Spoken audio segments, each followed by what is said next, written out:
Hello, I'm Simone Schlafhorst-Biermann, the concept developer of TANGO. Today I have a special topic because I'm often asked, is tango therapeutic? Is tango itself therapeutic? Is it the dance that holds a therapy within itself? And one must clearly say that it isn't.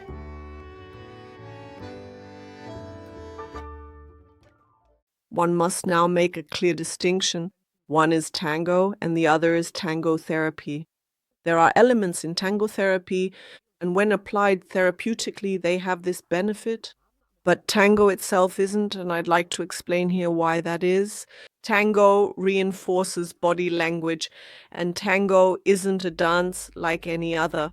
So it's not about dancing figures as precisely as possible to the music, and the set movement sequences of usually lady and gentleman in partner dance are very clearly and precisely defined. And the more precisely they're danced, the better they are. With tango, it's different. It's about improvisation. And if you look at 10 tango couples dancing the same figure, you'll discover 10 different things. Everyone dances it differently, and that's not just because one dances better in terms of skill and has more artistic expression, but it's simply due to each person's personality. Every person brings into the body language of tango what they truly feel and what they are, as well as how they are. Even with a great deal of practice and many years of training, you won't quite manage to prevent your own personality from finding expression in the tango or its movements. And that brings us right to the point, the so-called therapeutic point.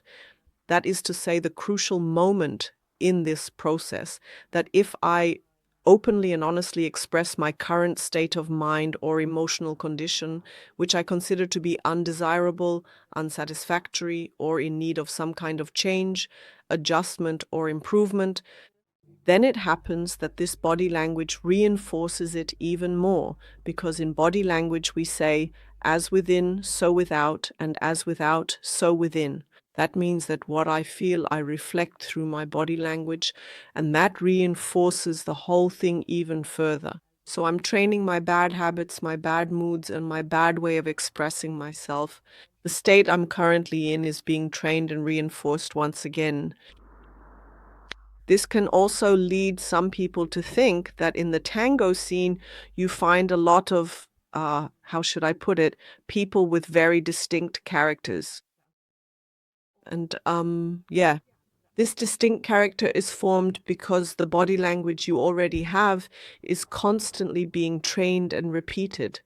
And it finds its expression with a tango therapist or a neuro-tango practitioner. It would be different because there a change in body language and physical expression takes place. We deliberately disrupt the dynamics of the body habitus, meaning the speed, intensity, and size of the movements are intentionally changed and disrupted. If a person always stays in the same habitus, then nothing will change. Instead, we must consciously change something in their body language so that something changes in their feelings, thoughts, and expression. And then, of course, as a consequence, in the social feedback you receive, whether it's in a professional or private setting, then a change can occur if you change something about your movement habitus. And that only works if a trained therapist, like a neuro-tango practitioner, is present and trains this change using the 12 neuro-tango tools. That would certainly be one possible way to achieve a meaningful change. And additionally, of course, harmonizing the body and mind through the power of music. There are actually a whole range of different things and approaches that are mentioned and discussed in the studies, each offering unique perspectives and insights, such as breathing, sensory perception, and communication between two people. So as you can see, there are actually a multitude of different things, including, for example, the change in frequency that results from the new movement habitus or pattern of movement. This change in and of itself can have a therapeutic effect, but it's important to note that it is not the tango itself that is inherently therapeutic.